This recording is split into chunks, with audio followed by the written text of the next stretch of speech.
Bonjour tout le monde, ici Antoine Joubert. Kia l'avait mentionné il y a déjà plusieurs mois lors du EV Day qui avait eu lieu du côté de l'Espagne. On souhaite prendre davantage de parts de marché dans le monde des véhicules électriques. Autant les modèles de promenade, alors les véhicules de promenade, que les véhicules à vocation commerciale, comme ce Kia PV5 que j'ai la chance de conduire aujourd'hui, premier d'une longue série de véhicules commerciaux qui seront commercialisés au cours des prochaines années. Alors, ça débutera chez nous au Canada fin 2026 avec le PV5 utilitaire. On n'aura pas droit à la version passager qui, elle, sera commercialisée un peu partout à travers le monde. Mais chez nous, ça sera que la version utilitaire. Un modèle qui, évidemment, sera très intéressant pour notre marché parce qu'il n'y a pas d'équivalent à ce véhicule-là sur le marché canadien. Évidemment, un véhicule dont le format se compare aux fourgons compacts qu'on a déjà commercialisés chez nous, mais qui sont tous disparus de notre marché. Et évidemment, un produit 100% électrique. Au cours de la prochaine année, plusieurs nouveautés sont attendues dans le monde de l'électrique chez le constructeur Kia. Évidemment, il y aura un large éventail de produits qui seront offerts, mais beaucoup de nouveautés en une seule année. Et on sait qu'actuellement, il y a un enjeu avec Kia et les véhicules électriques, notamment du côté de l'EV6 qui est fabriqué aux États-Unis et qu'on a temporairement cessé d'importer sur le marché canadien en raison des contre-tarifs. On pourrait régler la situation dans les prochains mois, notamment en décidant de fabriquer les EV6 destinés au marché canadien du côté de la Corée. Mais en attendant que ce soit réglé, voici quels sont les plans pour Kia du côté du Canada. On arrivera d'abord avec la berline EV4. Elle est attendue en toute fin d'année, sinon au mois de janvier 2026. Une voiture qui sera un peu unique en son genre, avec peu de compétition sur le marché, surtout avec la disparition de la Polestar 2 et avec les baisses de vente de la Tesla Model 3, une voiture qui était très populaire, mais qui l'est pour des raisons évidentes beaucoup moins présentement. Alors, est-ce que Kia saura percer ce marché-là avec un véhicule dont le prix sera plus agressif? Bien, la réponse, c'est probablement. Alors, à suivre de ce côté-là.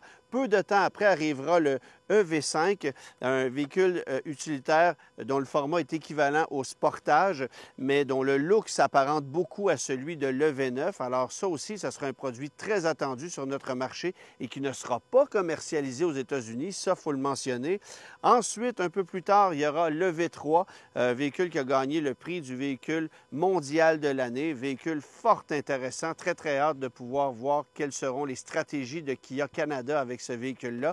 Et vers la fin de l'année 2026, bien là, ça sera l'arrivée de la PV5 qui est derrière moi, comme je le mentionnais, uniquement en format utilitaire. On ne connaît pas les détails du véhicule exactement, quels seront les équipements, quels seront les groupes d'options qui seront offerts, mais on sait que chez nous, il y aura une seule taille de batterie, autonomie annoncée à 356 km estimée selon les normes EPA, et un véhicule évidemment qui viendra combler un marché qui est complètement vide en ce moment. Il n'y a pas de compétition à ce véhicule-là.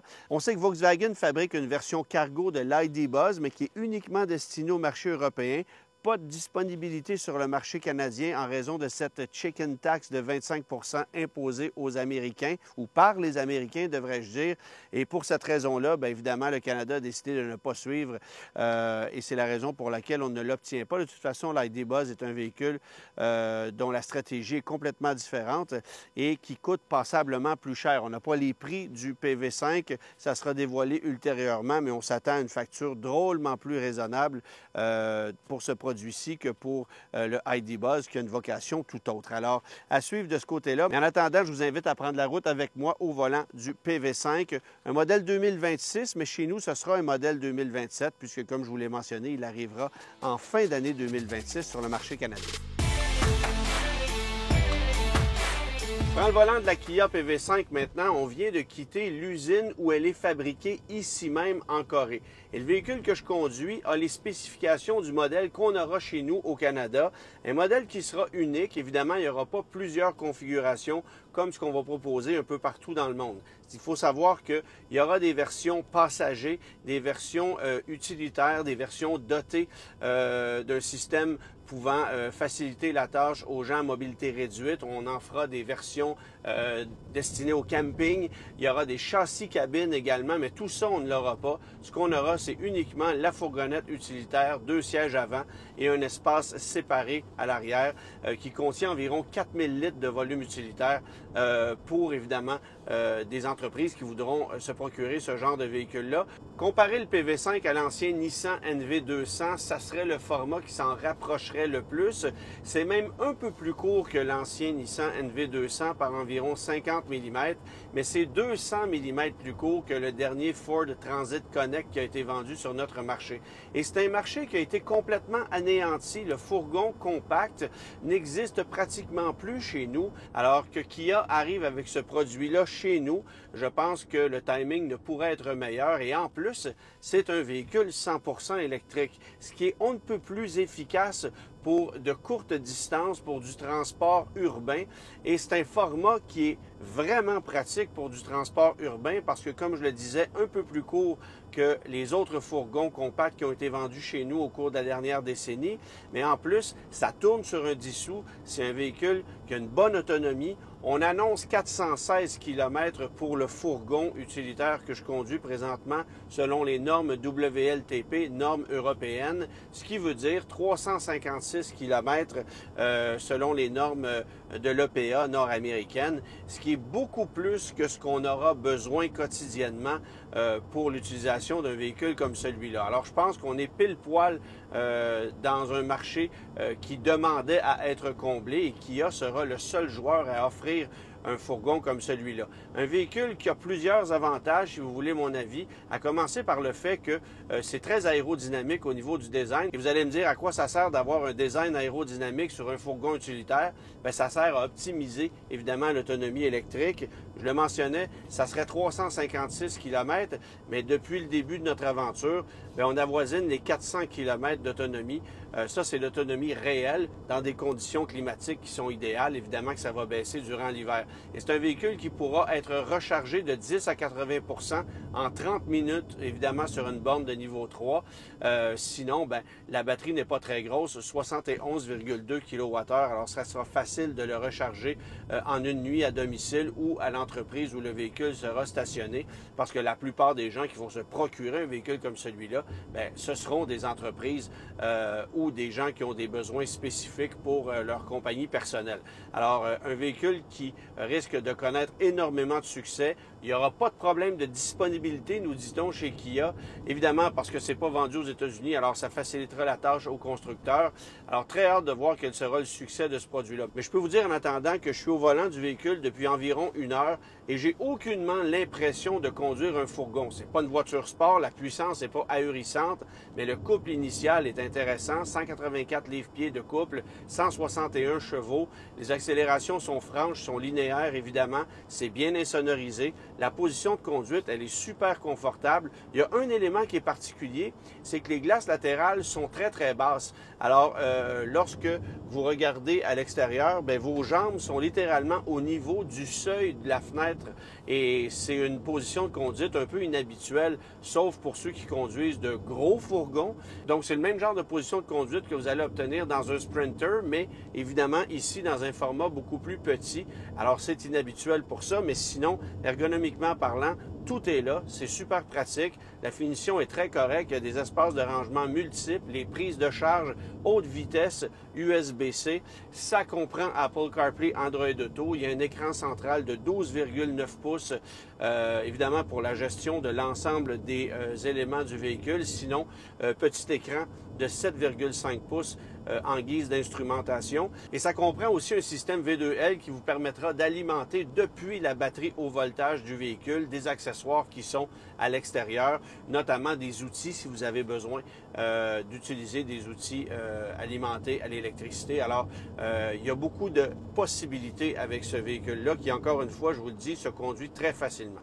Alors, c'est un véhicule à traction, moteur de 120 kW ou 161 chevaux, comme je le mentionnais un peu plus tôt, architecture 400 volts, plateforme EGMP-S, donc la plateforme EGMP qu'on connaît bien chez Hyundai Kia, mais qui est modifiée pour les véhicules de service. Elle servira également à d'autres véhicules de service qui seront lancés dans le futur au cours des prochaines années par Kia. Le PV7 qui arrivera quelque part en 2027 et le PV9 qui sera de dimension beaucoup plus large, probablement de dimension équivalente à un Mercedes-Benz Sprinter ou un Transit comme on le connaît actuellement aux États-Unis.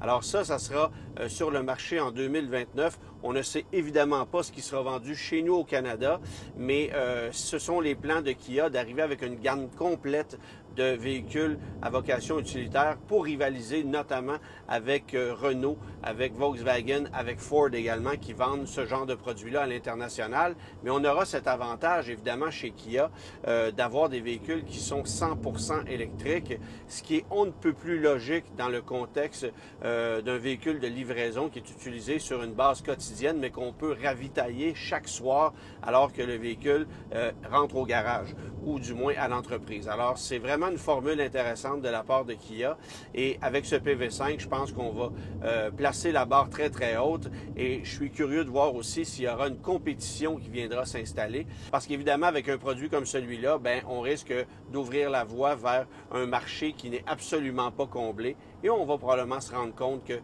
y a une demande pour des véhicules comme ceux-là. Les petits véhicules utilitaires, il n'y en a que trop peu sur le marché nord-américain et pas besoin de vous dire qu'un GMC Savana, ça commence à vieillir un peu. Quelques petits trucs à mentionner. Il faut savoir que Kia a décidé de développer son véhicule en minimisant les coûts de réparation. On sait que des fourgons à vocation utilitaire, ça peut se faire abîmer plus souvent que la moyenne des véhicules de promenade. Alors, on s'est organisé pour que les panneaux de carrosserie soient facilement remplaçables et à moindre coût. Donc, tout ce qui s'appelle bas de caisse et contour d'aile, ce sont des pièces de plastique rigide, amovibles, qu'on peut remplacer séparément.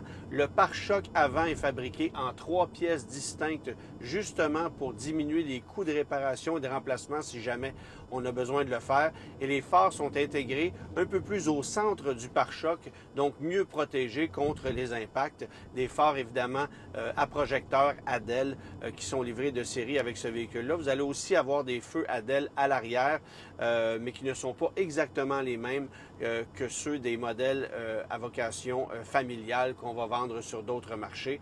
Un design, évidemment, qui est quand même assez intéressant. Vous allez aussi remarquer que le port de recharge est placé au centre de la partie avant du véhicule, comme c'est le cas avec certains autres véhicules électrifiés du marché. Je pense que c'est une bonne décision, ça facilite l'accès, peu importe le marché où on le vend.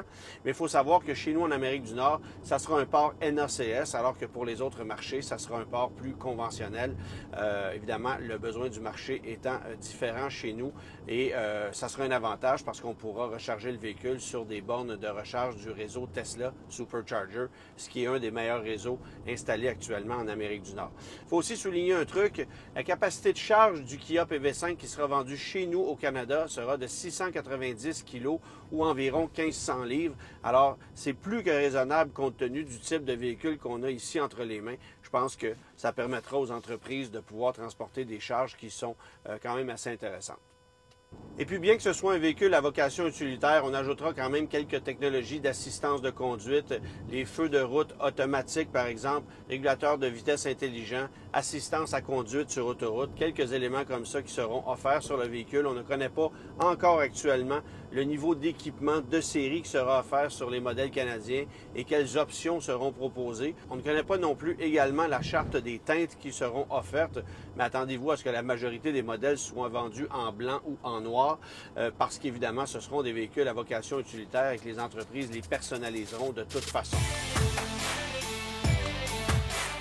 Alors voilà pour le PV5, un véhicule qui, je pense, est voué à un succès retentissant chez nous au Québec. Pourquoi? Parce qu'on vient combler un vide, une demande, et parce qu'il n'y a pas d'équivalent à ce produit-là sur notre marché. Tous ceux qui commercialisaient dans le passé des véhicules à essence équivalent ont déserté le marché et Kia a le champ libre pour pouvoir aller rejoindre un maximum de clients qui cherchent une solution pour le transport de produits à coût raisonnable, évidemment, avec une formule électrique et dans un format plus petit que les fourgons qu'on vend actuellement sur le marché nord-américain. Bon, quel sera le prix de ce véhicule-là? On ne le sait pas encore. Ça sera dévoilé quelques mois avant sa commercialisation, probablement à la fin de l'été 2026. Mais j'estime une facture entre 50 et 60 000 $ pour un prix d'entrée. On pourra ensuite ajouter quelques options, quelques accessoires. Il faudrait que la facture se situe autour de ça parce que dépasser les 60 000 $, ça pourrait commencer à être salé. Mais comme il n'y a pas d'équivalent, comme il n'y a pas d'autres options, bien, malgré ça, peut-être que des entreprises pourraient décider d'emboîter le pas et de choisir le produit justement pour répondre à un besoin qu'ils ne sont actuellement pas capables de combler.